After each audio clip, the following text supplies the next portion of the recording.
Hi, I'm Juan Martinez and Thoth Studio. Welcome to the video.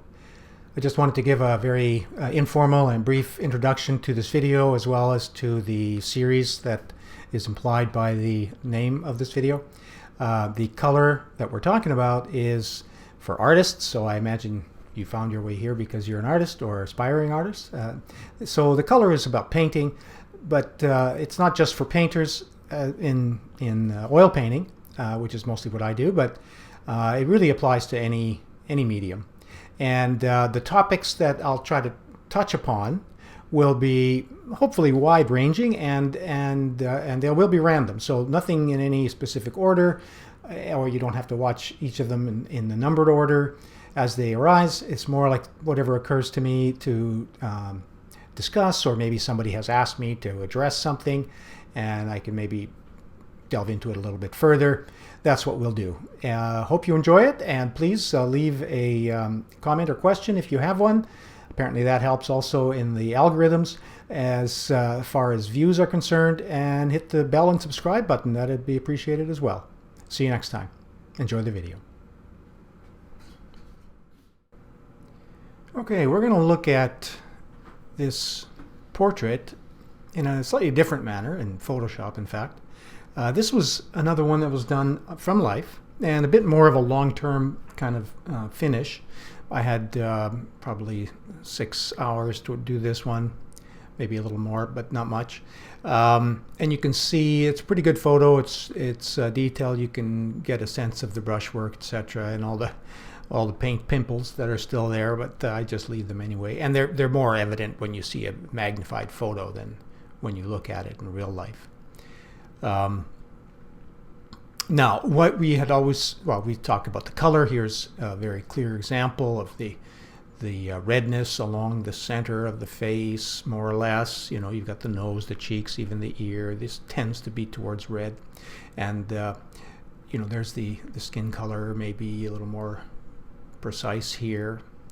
In there, the extra warm tones in the shadows are not arbitrary. I put them there, as I mentioned in the past, that's a good place for them, and it usually looks good. You put a little extra down in there. You can actually see that in this very high-res image. Lower part of the face is darker with lots of cool colors.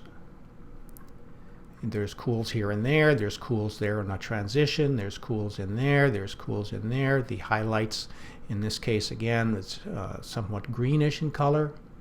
Not so much that one, but it really is not an all or nothing kind of thing. Shadows are warm, despite that they're dark, and they're grayer or duller than the lights, but you maintain the cool highlight, warm lights, cool transition, and warm shadows. I wanted to show you something here that we can try with the eyedropper, and I'm going to, what am I going to do? I think I'll leave that. Take a look at a couple of things. The lightest area, let's just see how light that is. Okay, it's off-white.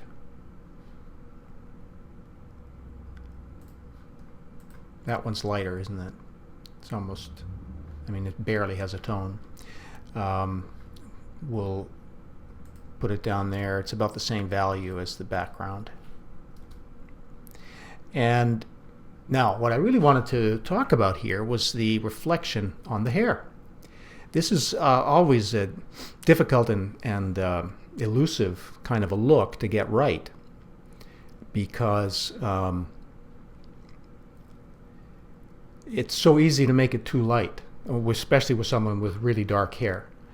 And if you can just look at this now, I'm sure you can easily spot that it's not nearly as light as these lights, and yet it looks like the highlights on the hair. And if we look even closer, we'll see that there are kind of details to this. There's this tone, which is warm and is lighter than the general dark of the hair. There it is. And then on top of that, we have even lighter ones here, here, here, which in fact are cooler. And most of the time I do this, everything is kind of wet into wet at some point towards the end of the picture just to finalize the hair. The general darks are easy to re-establish flatly because you don't have any detail in them. And the detail all comes along in this area, you know, in the reflection area anyway. And the warmer lights are actually probably skin tones. Let me just get a sample. And what does that look like? Pretty dark. Pretty dark. Now, it's not a skin tone directly because, let me just see where that might be. A little bit lighter than that. And what's happened is if I took some of the paint I was using in these areas, probably closer to this kind of paint, let's see the value.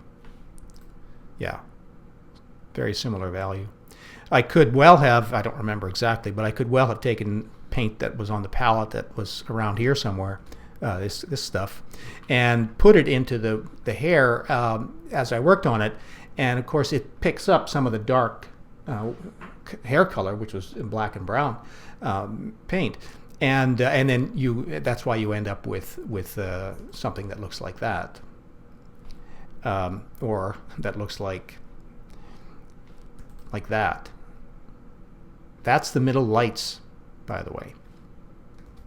And the lighter lights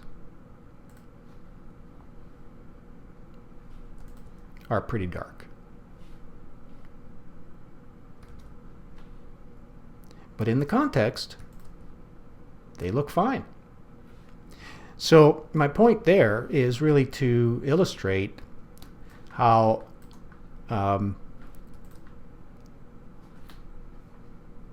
different contexts will dictate what the color, or certainly the value, but the color as well, in any given area.